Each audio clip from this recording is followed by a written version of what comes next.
Ya, untuk presentasinya bisa dimulai dari Mas Zulfi.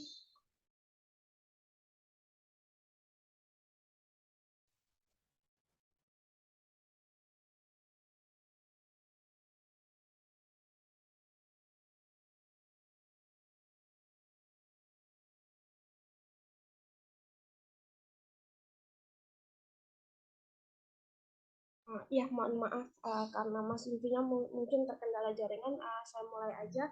Selamat pagi untuk rekan-rekan sekalian. Pagi ini kami dari kelompok 7 ingin mempresentasikan mengenai strategi konservasi sumber daya alam yang ada di Indonesia. Untuk kami sendiri terdiri dari Mbak Fadia, saya sendiri Angel, dan ada Mas Zulfi juga. Sebelumnya kita mengenal dulu bahwa konservasi alam merupakan kegiatan yang menjaga dan melestarikan alam sebagai tempat tinggal manusia. Menjaga alam merupakan salah satu upaya penting agar kita sebagai manusia tetap bisa hidup lebih lama. Alam yang rusak pastinya akan membawa dampak yang buruk bagi manusia, sehingga pelestarian alam menjadi hal yang wajib. Konservasi sumber daya alam adalah pengelolaan sumber daya alam yang pemanfaatannya dilakukan secara bijaksana untuk menjamin kesinambungan persediaannya dengan tetap memelihara dan juga meningkatkan kualitas keanekaragaman dan nilainya. Sebenarnya manfaat konservasi alam itu sangat banyak dalam kehidupan kita. Sebagai makhluk hidup, haruslah bisa melindungi dan menjaga lingkungan sekitar. Dengan melakukan perawatan dan perlindungan terhadap alam, manusia akan menuai hasil yang lebih baik karena manusia, tumbuhan, dan hewan merupakan kesatuan yang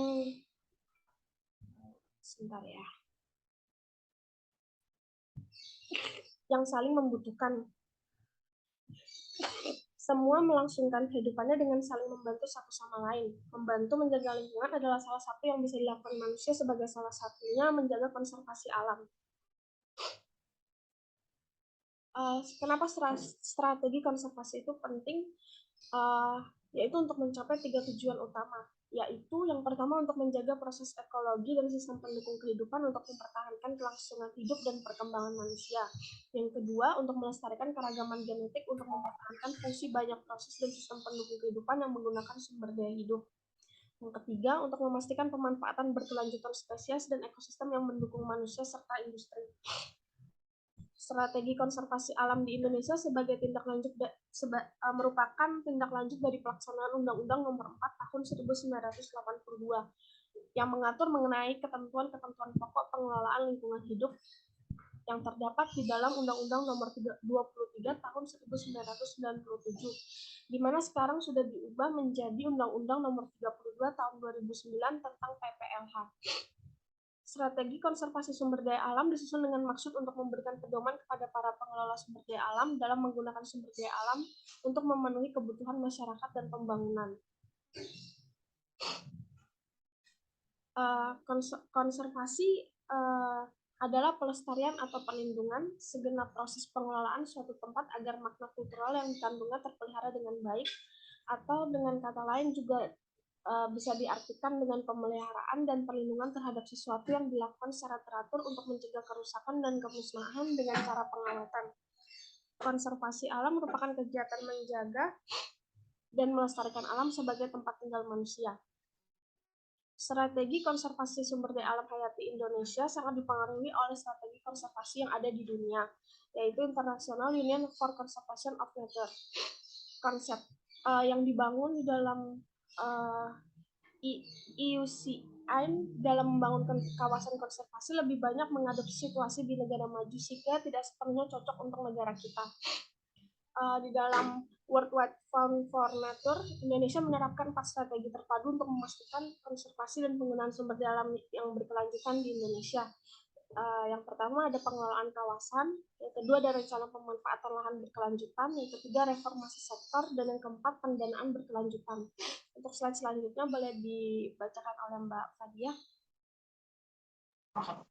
Konservasi sumber daya alam di Indonesia mulai memperoleh perhatian pada tahun 1970-an. Sejak saat itu, konservasi sumber daya alam di Indonesia mulai berkembang.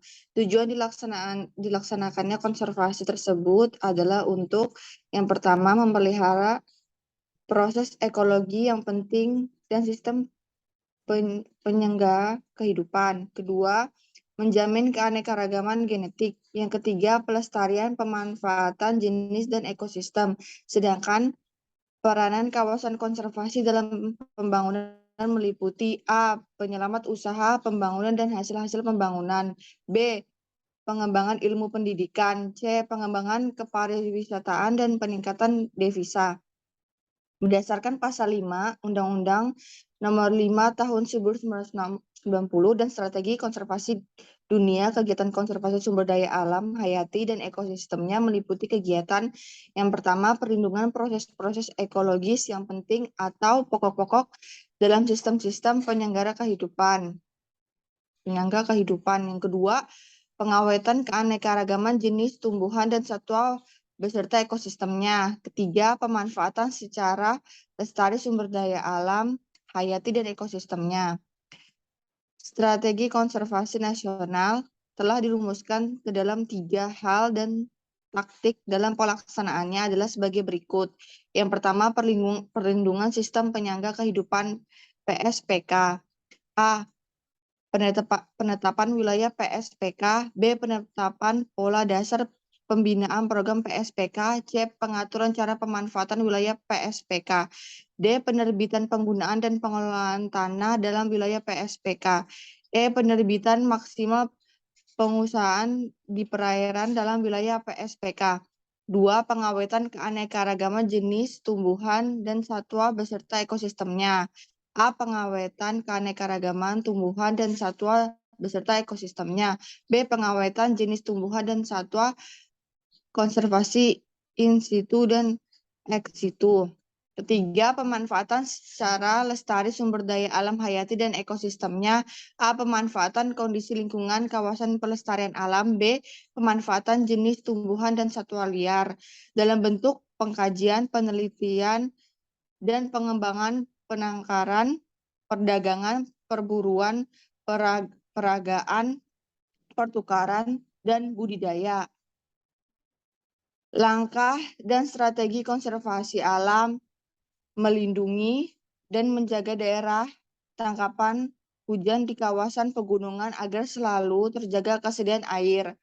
Kedua, meningkatkan resapan air tanah untuk menanggulangi sumur resapan dan pembukaan lahan, mengatur penggunaan air agar tidak terlalu berlebihan sehingga mengurangi persediaan air. Keempat, pencegahan pembuangan air limbah ke laut dan sungai. Kelima, melakukan reboisasi di daerah pegunungan agar resapan air selalu terjaga dan untuk keseimbangan lingkungan. Keenam, kegiatan penghijauan di pinggir jalan raya, daerah perkantoran, dan daerah pusat lainnya. Yang ketujuh, memperbanyak penggunaan pupuk organik dan pupuk kandang agar menjaga kelestarian tanah. Kedelapan, membuat suaka marga satwa, cagar alam, taman nasional, dan hutan suaka alam untuk melindungi segala keanekaragaman hayati. Yang kesembilan, meningkatkan peran Badan Lingkungan Hidup di tiap daerah. Yang kesepuluh, meningkatkan pengawasan terhadap pengelolaan lingkungan hidup secara berkesinambungan. Selanjutnya dilanjutkan oleh Zulfikar.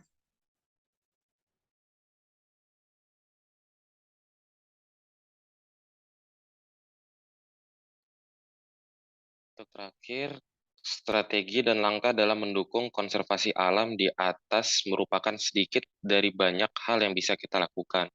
Kita bisa mencegah kerusakan yang terjadi, dan kita juga bisa menjaga alam. Dengan mendukung gerakan konservasi, kita tidak hanya menjaga kelestarian alam, tapi juga keberlangsungan hidup kita sebagai manusia.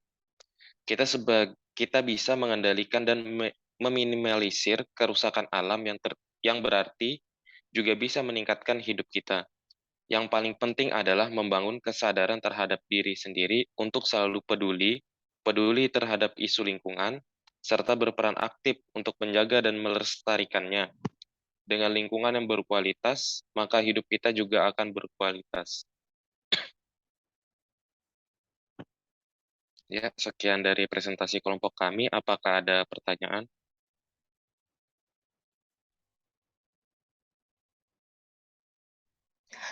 Eh, saya dari kelompok 9 ingin bertanya.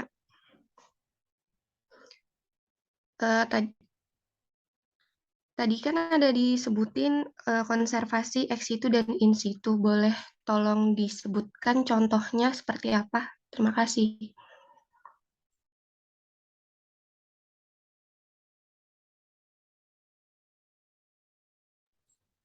Saya dari kelompok 10 izin bertanya. Strategi konservasi SDA ini bersifat jangka panjang atau pendek? Terus apa aja yang bisa dilakukan masyarakat untuk melindungi untuk mendukung konservasi tersebut?